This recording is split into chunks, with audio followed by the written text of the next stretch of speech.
Hi guys, we're back to the second episode of our Inside Sales Training. So that's for those of you that are interested in sales training.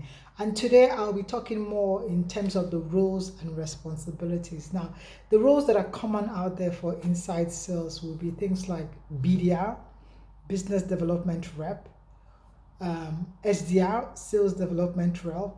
Like I told you, these two roles, I said that in the earlier videos, are more top of the funnel for prospecting, hunting, So if it's sales development rep, it's mostly because you're dealing with warm sales or what we call inbound sales. So clients are coming to us, they saw what we do on a website and an event or a conference and they reached out, or marketing gave you the details, then you start working on it. While the BDRs, so the business development reps, are going all the way to hunt for business. They do the cold calling.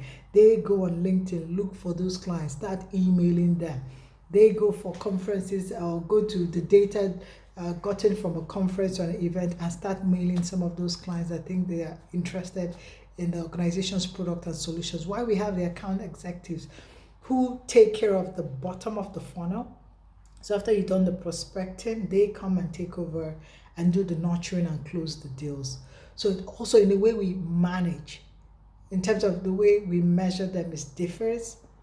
So normally you would have the BDR, the SDR, account executive. Then we normally have like a team supervisor. So if I was going to set up a sales team, there will be a team supervisor that will group these SDRs and BDRs in groups and then manage them. Supervisor is normally there to coach, do some of those, dive into some of those calls and monitor, do like daily huddles or meetings where you track both operationally and performance wise how your sales reps are doing. So supervisor is normally like a team lead, supervisory role, managing all that.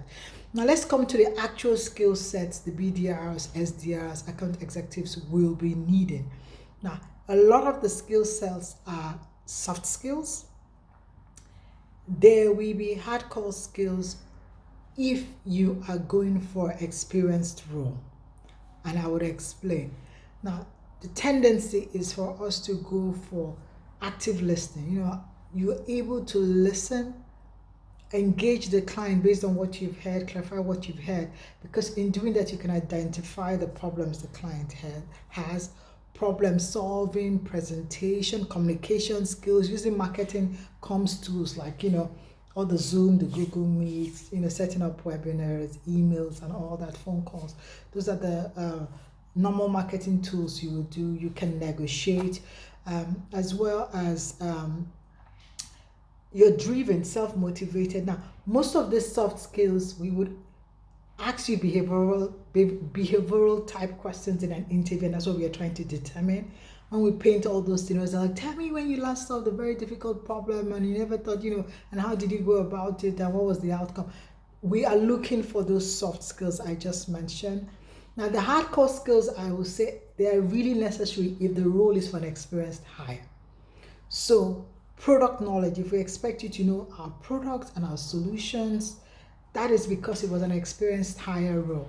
Now, SDRs, BDRs are normally, we will take fresh graduates, so it might not be required, but it doesn't cost you anything to still investigate the products or solutions the company you're about to apply to does. You can just go to their website. You don't really need all that in-depth knowledge if it's not a very experienced role. So just spend some time learning about it on their website or speaking to somebody that works there.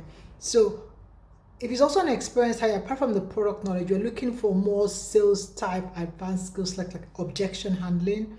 How would you handle when a client is saying no, pushing back, and some of your ideas or solutions? How do you manage that? So that would really be important. So those hardcore skills will be required if it's an experienced hire role. Objection handling, we can find other ways to also, figure out how you manage it in an interview using behavioral type questions. So those are really mostly soft skills and these hardcore skills that will be required.